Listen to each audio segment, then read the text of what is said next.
सबैलाई नमस्कार। म झेङ रुइमिङ हुँ। नियतिलाई मानिसहरूले पैसा र हैसियत कमाउनु अनि असल नियतिसहित सफल हुनुसित जोड्छन्। अनि गरिब, अप्रसिद्ध व्यक्ति, विपत्ति र कठिनाई भोग्नेहरू र तिरस्कृतहरूलाई खराब नियति भएकाहरू ठान्छन्। त्यसैले तिनीहरूले ज्ञानले सम्पत्ति र हैसियत प्राप्त हुन्छ अनि भवितव्य परिवर्तन हुनेछ भन्दै नियति बदल्न ज्ञानको पछि लागि पर्छन्। पैसा, हैसियत र सफलता नै असल नियति हो त? के विपत्ति र दुर्भाग्य भोग्नु खराब नियति पाउनु हो?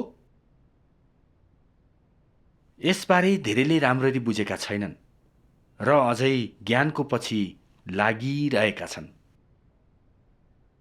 तर के ज्ञानले व्यक्तिको नियति बदल्न सक्छ?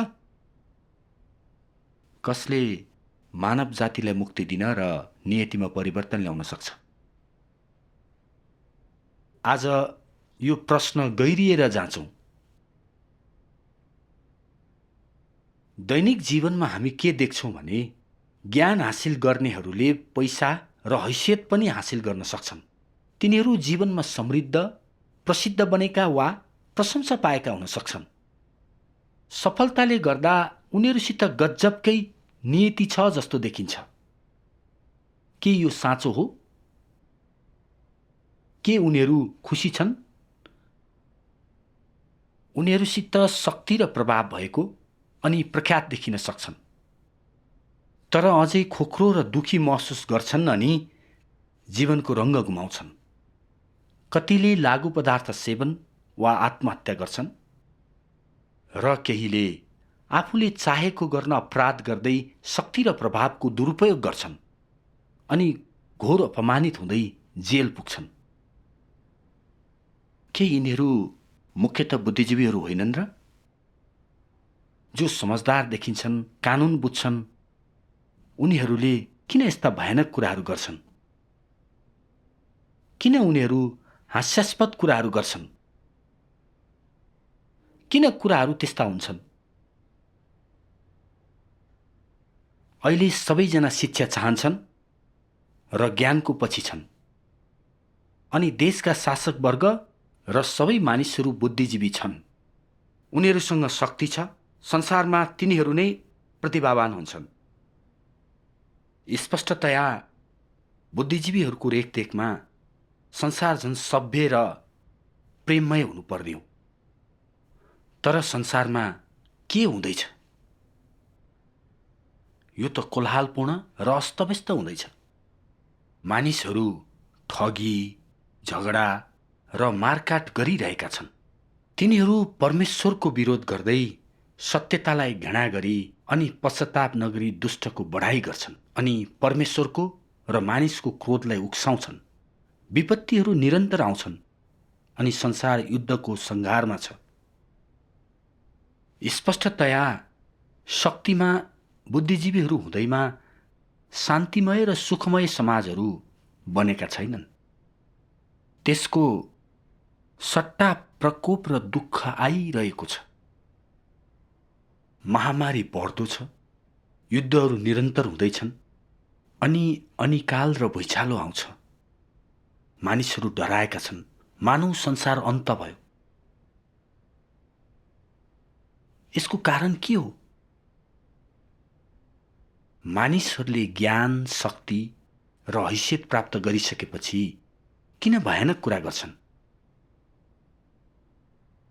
बुद्धिजीवी र प्रतिभावानहरू हुँदाहुँदै देश वा मानिसहरूमाथि किन प्रकोप आउँछ?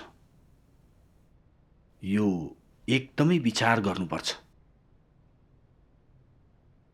के ज्ञान प्राप्त गर्दा कोही राम्रो र पापमुक्त हुन्छ? मानिसहरू दयालु हुन्छन् र खराब कुरा छोड्छन्? के ज्ञानले मानिसहरूलाई पाप र शैतानी शक्तिहरूबाट मुक्ति दिलाउँछ? ज्ञानले व्यक्तिको नियति बदल्ने कुरामा मलाई झन् शङ्का लाग्यो। ज्ञान र हैसियत प्राप्त गरेपछि मानिसहरू किन झन् अहङ्कारी हुन्छन्? तिनीहरू जति जान्यो त्यति अभिमानी किन हुन्छन्? शक्तिमा आएपछि तिनीहरू विकृत हुन्छन् र विनाश ल्याउँछन्।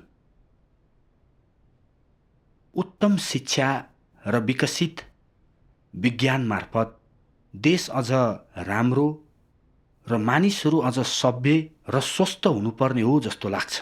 तर के त्यस प्रकारको देश साँच्चै छ? कहिल्यै थिएन। त्यसले मानिसहरूलाई साँच्चै अलमलमा पार्छ। मैले परमेश्वरका वचनहरूमा यो पढेँ। मानव जातिले सामाजिक विज्ञानहरूलाई स्थापित गरेदेखि मानवको मन चाहिँ विज्ञान र ज्ञानद्वारा भरिएको छ। मानव जातिलाई शासन गर्नका लागि विज्ञान र ज्ञान औजार बनेका छन् र परमेश्वरलाई आराधना गर्न मानवका निम्ति पर्याप्त स्थान छैन र परमेश्वरको आराधना गर्नका लागि उपयुक्त परिस्थिति पनि छैन। मानवको हृदयमा परमेश्वरको स्थान अझै तल भासिएको छ। मानवको हृदयमा परमेश्वर नहुनु भएको हुनाले उसको भित्री संसार अँध्यारो, आशाविहीन र खाली भएको छ।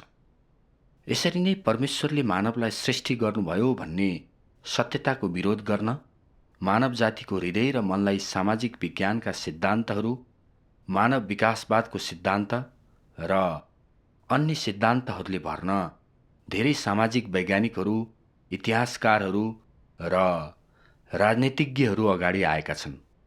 अनि यस तरिकाले परमेश्वरले सबै थोक सृष्टि गर्नुभयो भनी विश्वास गर्नेहरू पहिलेभन्दा नै थोरै भएका छन् र विकासवादको सिद्धान्तमा विश्वास गर्नेहरू सङ्ख्यामा पहिलेभन्दा धेरै भएका छन्। पुरानो करारीय युगमा भएका परमेश्वरका काम र उहाँका वचनहरूका विवरणहरूलाई धेरै मानिसहरूले दन्त्य कथा र पौराणिक कथाका रूपमा लिएका छन्। परमेश्वरको गरिमा र महानता, परमेश्वर अस्तित्वमा हुनुहुन्छ र सबै थोकमाथि उहाँको प्रभुत्व छ भन्ने सिद्धान्तमा मानिसहरू आफ्ना हृदयमा उदासीन बन्छन्। मानव जातिको अस्तित्व र देशहरू र राज्यहरूका नियति तिनीहरूका लागि महत्त्वपूर्ण रहँदैनन् र मानव केवल खाने, पिउने र सुखको खोजीमा मात्र सरोकार राखी खोक्रो संसारमा बस्छ। आज परमेश्वरले आफ्नो काम कहाँ गर्नुहुन्छ भनी केही मानिसहरूले मात्र खोज्छन् वा मानवको गन्तव्यमा उहाँले कसरी नेतृत्व दिनुहुन्छ र प्रबन्ध मिलाउनुहुन्छ भनी खोजेका हुन्छन्। अनि यसरी मानवलाई थाहा नै नभई मानव सभ्यता मानवका चाहनालाई काट्न थोरै सक्षम हुन्छ। अनि यस किसिमको संसारमा जिउँदा त पहिले नै बितेर गइसकेकाहरू भन्दा पनि कम खुसी छौँ भन्ने अनुभूति गर्ने मानिसहरू समेत धेरै छन्। उच्च सभ्यता प्राप्त गरेका देशहरूका मानिसहरूले पनि यस किसिमका गुनासोहरू पोख्छन्, किनभने परमेश्वरको मार्गदर्शन बिना शासकहरू र समाजशास्त्रीहरूले मानव सभ्यतालाई बचाउन तिनीहरूका दिमागहरूलाई जति नै तन्काए पनि यसले कुनै फाइदा गर्दैन। मानवको हृदयमा भएको खालीपनलाई कसैले पनि भर्न सक्दैन, किनकि कोही पनि मानवको जीवन हुन सक्दैन र कुनै पनि सामाजिक सिद्धान्तले मानवलाई ऊ पीडित भएको खालीपनबाट स्वतन्त्र पार्न सक्दैन। विज्ञान, ज्ञान, स्वतन्त्रता, प्रजातन्त्र, फुर्सद, सान्त्वना यिनीहरूले मानवलाई केवल अस्थायी सान्त्वना मात्र दिन्छन्। यी कुराहरू हुँदा पनि मानवले पक्कै पाप गर्नेछ र समाजका अन्यायहरूमा पछुतो गर्नेछ। यी कुराहरूले अन्वेषण गर्न मानवका लालसा र इच्छालाई रोक्न सक्दैनन्। जेसुकै भए तापनि मानव भनेको मानव नै हो अनि परमेश्वरको स्थान र जीवनलाई कुनै पनि मानिसले प्रतिस्थापन गर्न सक्दैन। मानव जातिलाई निष्पक्ष समाजले मात्र पुग्दैन, जहाँ प्रत्येकलाई राम्रोसँग खुवाइन्छ र ऊ समान र स्वतन्त्र हुन्छ। मानव जातिका लागि आवश्यक परेको कुरा चाहिँ परमेश्वरको मुक्ति र तिनीहरूलाई उहाँको जीवनको बन्दोबस्त हो। मानवले परमेश्वरको जीवनको बन्दोबस्त र उहाँको मुक्ति प्राप्त गरेपछि मात्र अन्वेषण गर्ने इच्छा र मानवको आत्मिक खालीपनको समाधान हुन्छ। यदि एक देश वा राज्यका मानिसहरूले मुक्ति र परमेश्वरको हेरचाह पाउन सकेनन् भने तब यस्तो देश वा राज्य विनाशको बाटोमा अन्धकारतर्फ अघि बढ्नेछ र परमेश्वरले त्यसलाई विनाश गर्नुहुनेछ। परमेश्वरका वचनहरू सही छन्, तिनले सत्यता प्रकट गर्छन्। वास्तवमा ज्ञान कसरी उत्पन्न हुन्छ? निसन्देह ज्ञान ती प्रसिद्ध र महान व्यक्तिहरूबाट आउँछ जो इतिहासमा प्रशंसाका पात्र हुन्छन्। कन्फ्युसियवाद, डार्विनको विकासवादको सिद्धान्त, मार्क्सको कम्युनिस्ट घोषणापत्र र साम्यवादको सिद्धान्त छन्।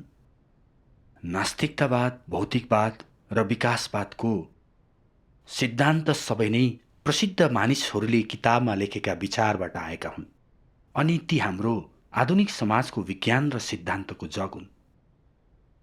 यी मतहरू र सिद्धान्तहरूलाई शासकले वर्षौंदेखि बढावा दिएका छन्, यसलाई पाठ्यपुस्तकमा घुसाएका छन् अनि मानवताका आदर्श भएछन्।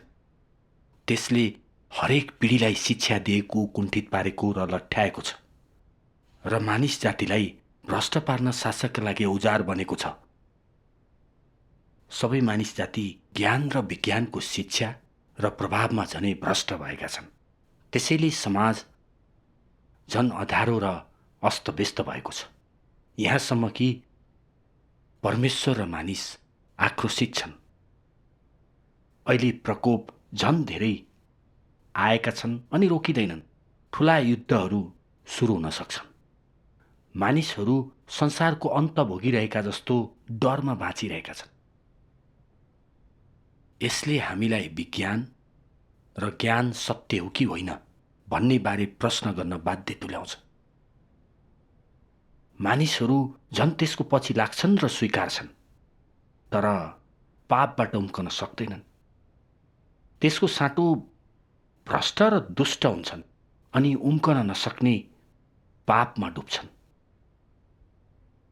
सबैले पुज्ने ती प्रसिद्ध र महान मानिसहरूको साँचो सारलाई सबैले हेरौँ। तिनीहरू सबै परमेश्वरलाई नकार्ने नास्तिक र विकासवादी नै हुन्। तिनीहरू परमेश्वरको अस्तित्व वा उहाँले शासन गर्नुहुन्छ भनेर विश्वास गर्दैनन्। विशेष गरी उहाँको सत्यतालाई स्वीकार्ने छैनन्। तिनीहरूका सम्बोधनहरूमा समाजको अन्धकार खुलासा गर्ने एक शब्द पनि हुँदैन। शैतानद्वारा भ्रष्ट मानिसको खुलासा गर्ने र शासक वर्गको दुष्ट सारलाई खुलासा गर्ने एक शब्द हुँदैन। न त परमेश्वरको अस्तित्व र कार्यको गवाही दिने, न उहाँको कर्म र प्रेमको साक्षी दिने कुरा हुन्छ, वा न त परमेश्वरका वचनहरूसँग मेल खान्छ। तिनीहरूको हरेक शब्द परमेश्वरलाई नकार्ने भ्रम र अपसिद्धान्तहरू हुन्। समग्रमा तिनीहरूका सम्बोधनहरू शासक वर्गका हितहरूमा समर्थन गर्नु, मानिस जातिलाई भरमाउनु, हानि गर्नु हो अनि परिणामस्वरूप तिनीहरूले मानवतालाई अन्धकारमा ढोर्याएका छन् र मानिस जाति शैतान सरह भएको छ जसले परमेश्वरलाई धोका दिन्छ। शासक वर्गमा कस्ता मानिसहरू हुन्छन्? तिनीहरू बुद्धिमान छन्? छैनन्।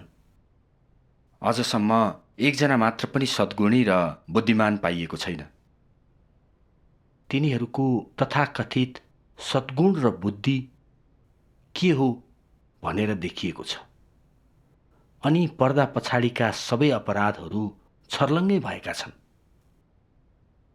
स्पष्ट छ, शैतान प्रेरित मानव जातिको भ्रष्टताको इतिहासभरि बुद्धिमान शासक कोही आएनन् र शक्तिमा भएका सबै शैतानको रूप भएका छन्। तिनीहरूका कुन विचारले मानिस जातिलाई गहन रूपमा भ्रष्ट बनाएका छन्? नास्तिकतावाद, भौतिकवाद, विकासवाद र साम्यवादले तिनीहरूले अनगिन्ती भ्रमहरू फैलाएका छन्, जसमा समावेश छन् यो संसार परमेश्वरविहीन छ, मुक्तिदाता कहिल्यै आएनन्, आफ्नो नियति आफ्नै हातमा हुन्छ र ज्ञानले भाग्य बदल्न सक्छ। यी कुराहरू सानैदेखि मानिसको हृदयमा जरा गाडेर बिस्तारै बढ्छन्। परिणामहरू के हुन्छन् त? मानिसहरूले परमेश्वरलाई नकार्न थाल्छन्। उहाँले सबै थोक सृष्टि गर्नुभयो र सबैमाथि शासन गर्नुहुन्छ भन्ने समेत नकार्छन्। मानिसहरू परमेश्वरले उनीहरूलाई सृष्टि गर्नुभएको तथ्यलाई नकार्छन् अनि मानव जाति बाँदरबाट विकास भएको भन्दै सत्यतालाई बङ्ग्याउँछन्। यी भ्रमित सिद्धान्तहरूले मानिसहरूको मन र हृदयमा ठाउँ ओगटेका छन् अनि प्रकृतिको भाग भएका छन्। त्यसैले तिनीहरूले परमेश्वरलाई नकार्छन् अनि सत्यता स्वीकार्नु गाह्रो हुँदै जान्छ। सधैँ झन् अहङ्कारी, दुष्ट र भ्रष्ट पनि हुँदै जान्छन्। तिनीहरू सबै तर्क अनि आफ्नो मानवतालाई पूर्णतया गुमाउँछन् र मुक्ति पाउनै नसक्ने हुन्छन्। शैतानले मानिस जातिलाई प्रेतहरू हुनेसम्म भ्रष्ट पारेको छ। मानिसहरू ज्ञानको पछि लागेर आफ्नो नियति बदल्न प्रयोग गर्दा आएको भयङ्कर परिणाम यही हो। तथ्यहरूले देखाउँछन् कि विज्ञान र ज्ञान हाम्रो जीवन बन्न सक्दैनन्, तर ती सत्यताका विपरीत हुन् अनि सत्यतासित मेल खाँदैनन्। तिनीहरूले गर्ने भनेकै मानव जातिको विनाश हो। त्यसो भए किन यी कुराहरू सत्यता होइनन्? किनभने ज्ञान परमेश्वरबाट आउँदैन, तर शैतानद्वारा भ्रष्ट भएको मानिसबाट आउँछ। यो भ्रष्ट मानिस जातिले प्रशंसा गर्ने महान मानिसहरूबाट आउँछ। त्यसैले ज्ञान सत्य होइन भनेर पक्का भन्न सक्छौं। तर किन? प्रथमतः ज्ञानले मानिसलाई आफ्नो भ्रष्टाचार जान्न वा आत्मज्ञान पाउन मद्दत गर्दैन। दोस्रो, मानिसको भ्रष्ट स्वभावहरूलाई शुद्ध पार्न सक्दैन, तर मानिसहरूलाई झन अहङ्कारी मात्रै बनाउँछ। तेस्रो, पापबाट मुक्ति दिन र शुद्ध पार्न सक्दैन। चौथो, सत्यता सिक्न अनि परमेश्वरलाई चिन्न र उहाँमा समर्पित हुन मद्दत गर्दैन। पाँचौं, साँचो आनन्द पाउन वा ज्योतिमा ल्याउन मद्दत गर्दैन र विशेष गरी सुन्दर गन्तव्य प्रदान गर्दैन। त्यसैले ज्ञान सत्य होइन र यसले मानिस जातिलाई शैतानका शक्तिहरूबाट मुक्ति दिँदैन। त्यसैले ज्ञानले व्यक्तिको भवितव्य बदल्दैन भनेर विश्वस्त हुन सक्छौं। परमेश्वरबाट आउने कुरा र उहाँका वचनहरू मात्र सत्यता हुन्। सत्यताले मात्र उनीहरूको भ्रष्टता धुन सक्छ, जसले उनीहरूलाई पाप मुक्त र पवित्र बनाउँछ। सत्यताले मात्र मानिसहरूलाई विवेक र समझ सुधार्न अनि साँचो मानव स्वभावमा जिउन मद्दत दिन्छ। सत्यताले मात्र मानिसहरूलाई जीवनमा निर्देशन र लक्ष्यहरू प्रदान गर्न सक्छ अनि परमेश्वर चिन्न, उहाँका आशिषहरू र सुन्दर गन्तव्य हासिल गर्न मद्दत गर्न सक्छ। त्यसैले देहधारी परमेश्वरबाट व्यक्त सत्यताले मात्र मानिस जातिलाई उहाँतर्फ फर्काएर शैतानका शक्तिहरूबाट मुक्ति दिन सक्छ। मुक्तिदाताले मात्र हामीलाई अद्भुत गन्तव्य दिएर मानिस जातिलाई मुक्ति दिन र नियतिमा परिवर्तन ल्याउन सक्नुहुन्छ। किन ज्ञानले मानिसलाई मुक्ति दिन सक्दैन? किनकि मानिसलाई शैतानले भ्रष्ट पारेको छ। तिनीहरू शैतानी प्रकृति र स्वभावहरूमा जिउँछन् र यसरी निरन्तर पाप गरिरहन्छन्। तिनीहरूले जुनसुकै सही परिस्थितिमा पनि खराब गर्न सक्छन् अनि शक्तिमा आउन साथ आफ्नो असली रूप देखाउँछन् र मनपरी गर्छन्। अनि ज्ञान भ्रष्ट मानवता र शैतानबाट आउँछ, तसर्थ ज्ञान सत्यता होइन। भ्रष्ट मानिस जातिले जति सिके पनि आफ्नो भ्रष्टताको सार र सत्यता जान्न सक्दैनन् अनि पश्चाताप गर्न परमेश्वरतर्फ फर्कन सक्दैनन्। कुनै ज्ञानले व्यक्तिको पापी प्रकृतिलाई हल गर्न सक्दैन। झन् भ्रष्ट स्वभाव परिवर्तन गर्ने कुरै भएन। भ्रष्ट मानवताले जतिसुकै जाने पनि तिनीहरू शैतानका शक्तिहरूबाट उम्कन र पवित्रता हासिल गर्न सक्दैनन्। सत्यता नस्वीकारी तिनीहरूले परमेश्वरप्रति समर्पणता प्राप्त गर्न र पापपूर्ण प्रकृतिको समस्या समाधान गर्न सक्दैनन्। भ्रष्ट मानवताको ज्ञान जति उच्च हुन्छ, सत्यता स्वीकार्न त्यति नै गाह्रो अनि परमेश्वरलाई नकार्ने सम्भावना धेरै हुन्छ। जब मानिसहरू ज्ञानको पछि धेरै लाग्छन् तब झन् अहङ्कारी, आत्मधर्मी र महत्त्वकांक्षी हुन्छन्। तिनीहरू पापको मार्गमा नहिँडी सक्दैनन्।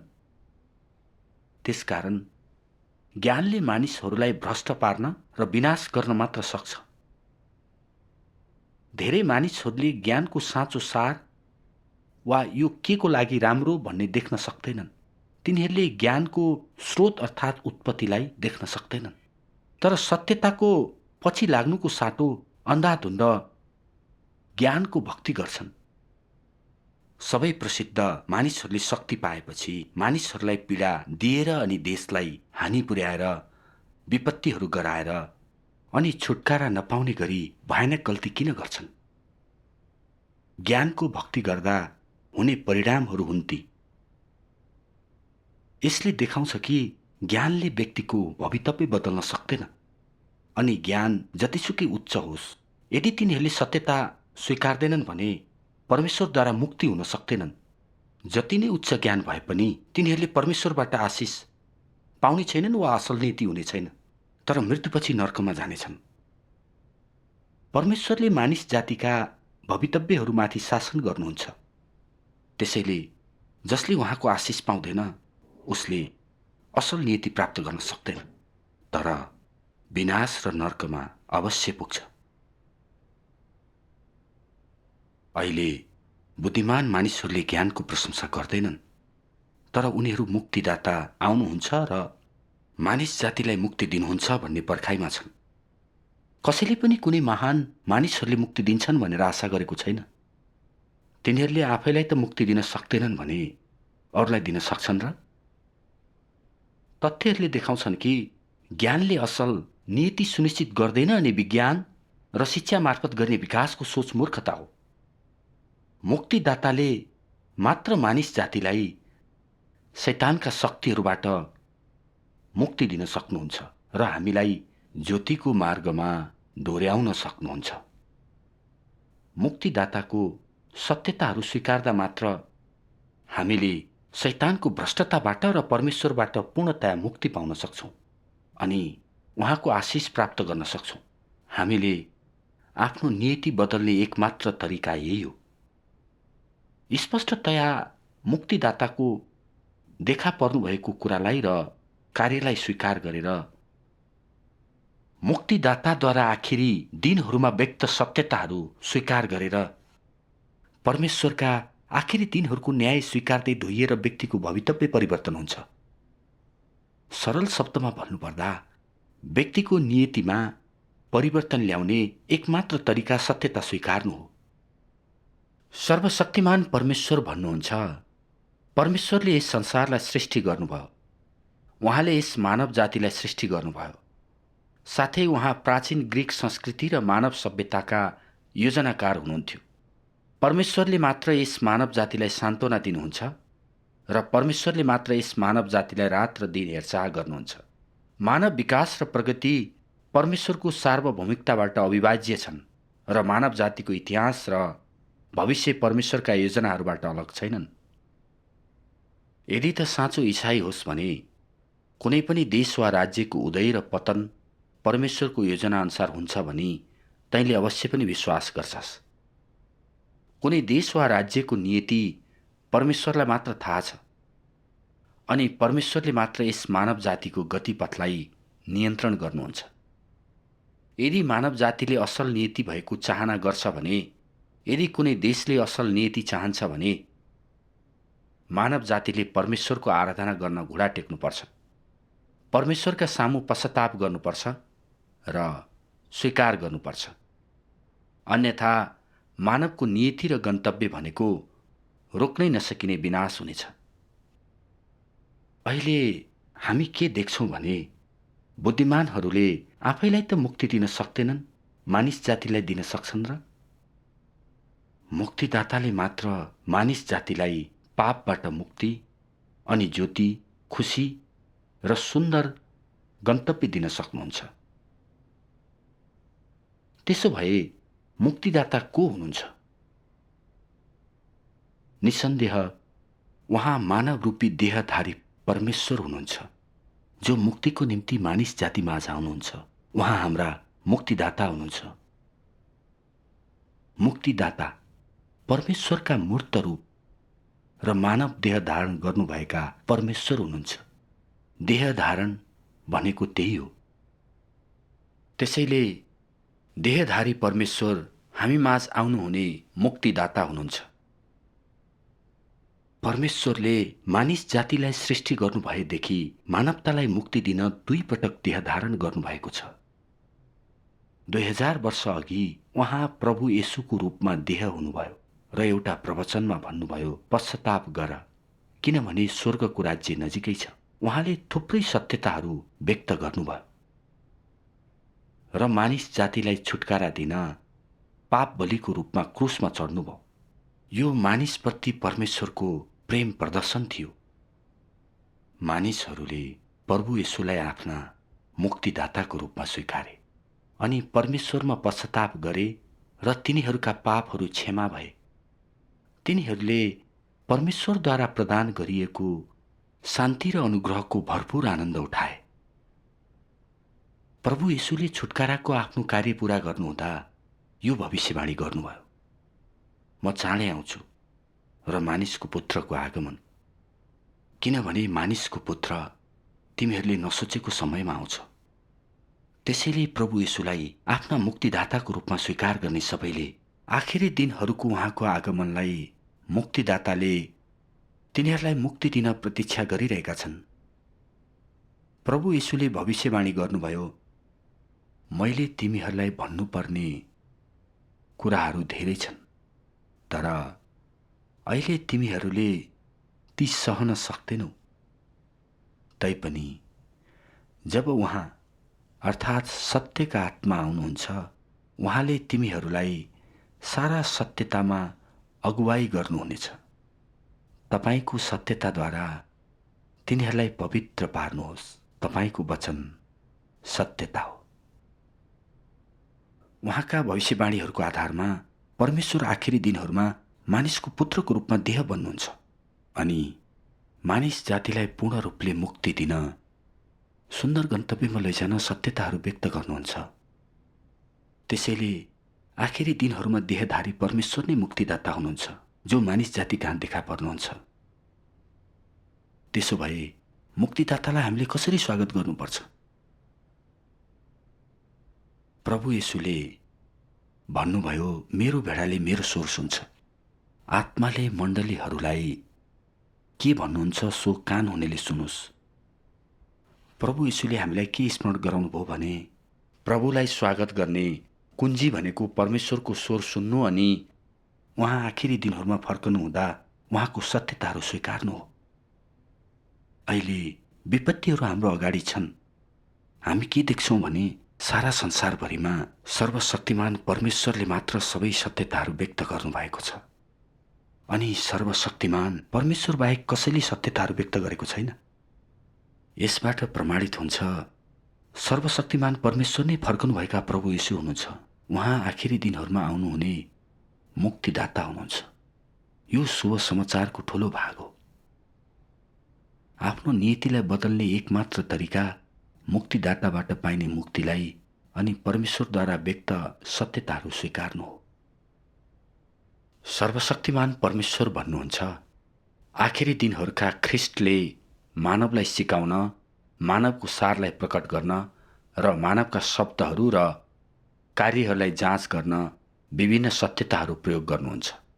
यी वचनहरूमा मानवको कर्तव्य, मानवले कसरी परमेश्वरको आज्ञा पालन गर्नै पर्छ, मानव कसरी परमेश्वरमा निष्ठावान हुनैपर्छ, मानव कसरी सामान्य मानवतामा जिउनुपर्छ र साथसाथै परमेश्वरको बुद्धि र स्वभाव र यस्तै अन्य कुराहरू जस्ता विभिन्न सत्यताहरू समावेश भएका हुन्छन्।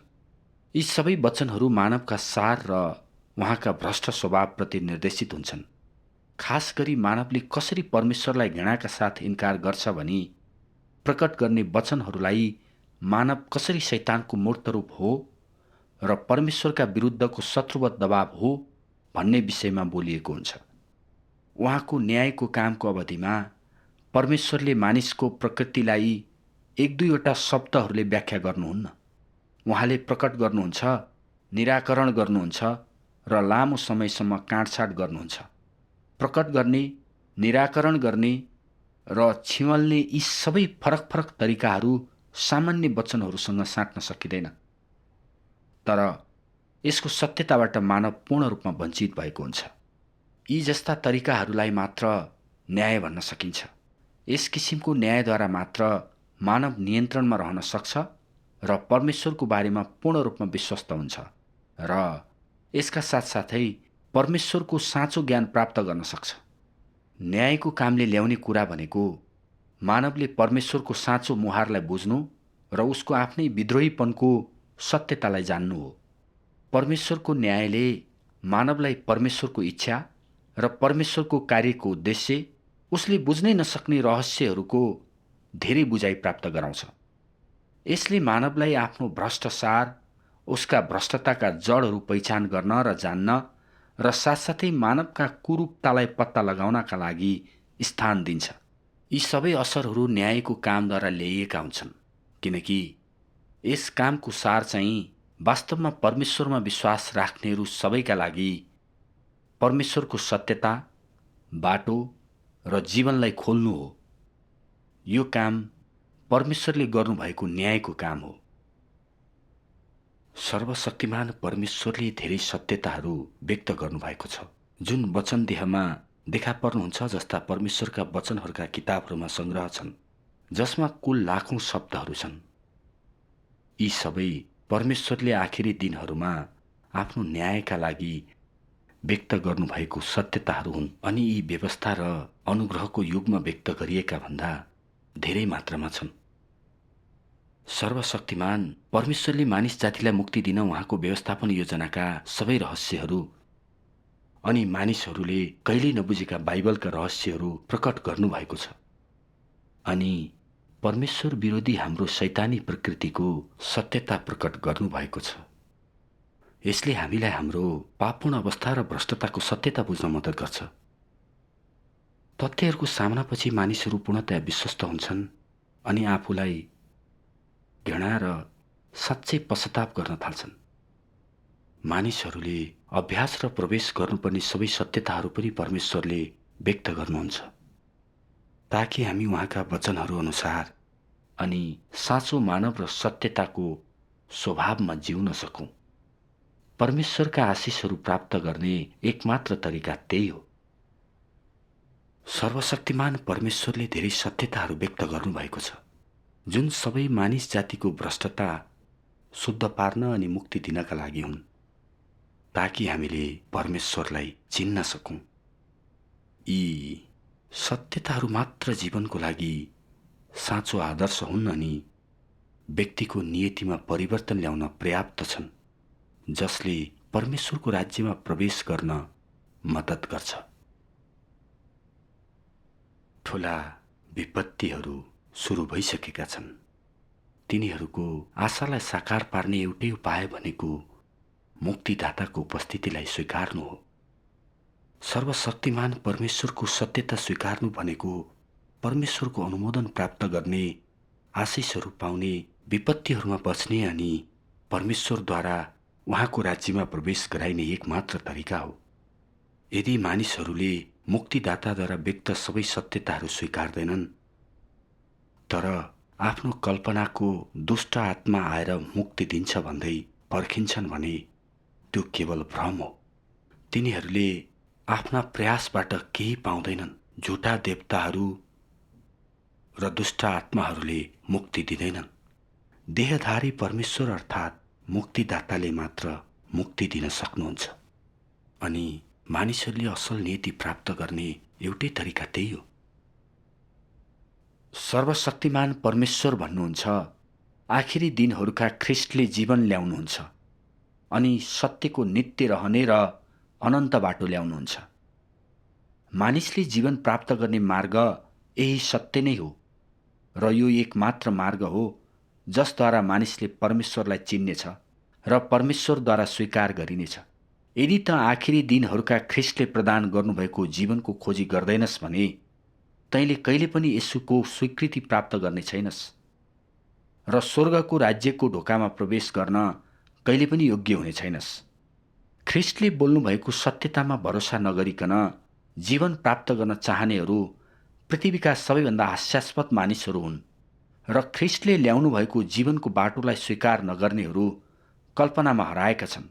त्यसैले म भन्छु कि आखिरी दिनहरूका ख्रिस्टलाई स्वीकार नगर्नेहरूलाई परमेश्वरले सदा सर्वदा नै घिनाउनु हुनेछ।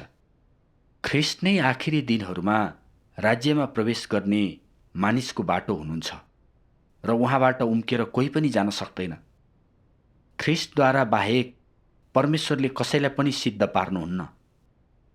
तँ परमेश्वरमा विश्वास गर्छस् र त्यसकारण तैँले उहाँका वचनहरूलाई स्वीकार गरेर उहाँको बाटोलाई पालना गर्नै पर्छ। सत्यतालाई प्राप्त गर्न असक्षम हुँदाहुँदै र जीवनको प्रावधानलाई स्वीकार गर्न असक्षम हुँदाहुँदै तैँले आशिषहरूलाई प्राप्त गर्ने बारे मात्रै विचार गर्न सक्दैनस्। उहाँमा साँचो रूपमा विश्वास गर्नेहरू सबैले जीवन प्राप्त गरून् भनेर ख्रिस्ट आखिरी दिनहरूमा आउनुहुन्छ। उहाँको काम पुरानो युगलाई समाप्त गरेर नयाँ युगमा प्रवेश गर्नको खातिर हो र उहाँको काम नै नयाँ युगमा प्रवेश गर्ने सबैले हिँड्नै पर्ने मार्ग हो। यदि तैँले उहाँलाई स्वीकार गर्न सक्दैनस्, बरु उहाँलाई दोष दिन्छस्, ईश्वर निन्दा गर्छस् वा उहाँको खेदो समेत गर्छस् भने त अवश्य नै अनन्तसम्म जल्नेछस् र परमेश्वरको राज्यमा कहिल्यै प्रवेश गर्ने छैनस्।